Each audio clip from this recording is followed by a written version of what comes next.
Hi friends, నేను మీ ధనంజయ నేటి ప్రపంచం. ఫ్రెండ్స్, ప్రభుత్వానికి మెయిన్ ప్రాజెక్ట్ ఏంటో తెలుసా? మద్యం మీద వచ్చే తలసరి ఆదాయంతో ప్రభుత్వాలు కొంత మేరకు నెట్టుకొస్తున్నాయి.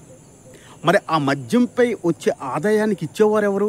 మద్యం త్రాగే మన కుటుంబం అధోగతి పాలైనా పర్వాలేదు, కానీ మన రాష్ట్రం మాత్రం పురోగతి ఉండాలనే ఒక ఆలోచనతో మన మద్యాన్ని స్వీకరించి మన రాష్ట్ర ప్రభుత్వాలకి ఆ మద్యం మీద వచ్చే సొమ్ముతో సంక్షేమ పథకాలు చేయండి అని మనం మద్యం త్రాగి డబ్బుల్ని ఇస్తున్నాం.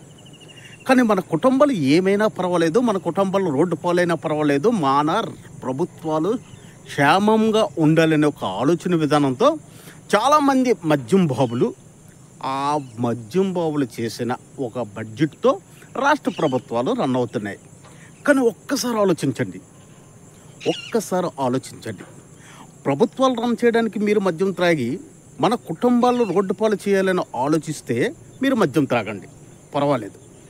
కానీ మన కుటుంబం బాగుండాలి, మన కుటుంబం వీధి పాలు కాకూడదు, మన కుటుంబం పురోగతిగా ఉండాలనే ఒక ఆలోచన మీలో ఉంటే మద్యాన్ని మానేయండి దయచేసి. ఎందుకంటే మీరు మద్యం తాగడం వల్ల మీ కుటుంబాలు వీధి పాలు అవుతున్నాయి, మీ ఆరోగ్యం చెడిపోతుంది, మీరు చాలా విధాలుగా నష్టపోతున్నారు. ఒక్కసారి ఆలోచించండి. మీరు మద్యం త్రాగకుండా మీ కుటుంబాలతో ఒక 2 రోజులు గడపండి, ఆ కుటుంబం ఎంత ఆనందంగా ఉంటుందా అని.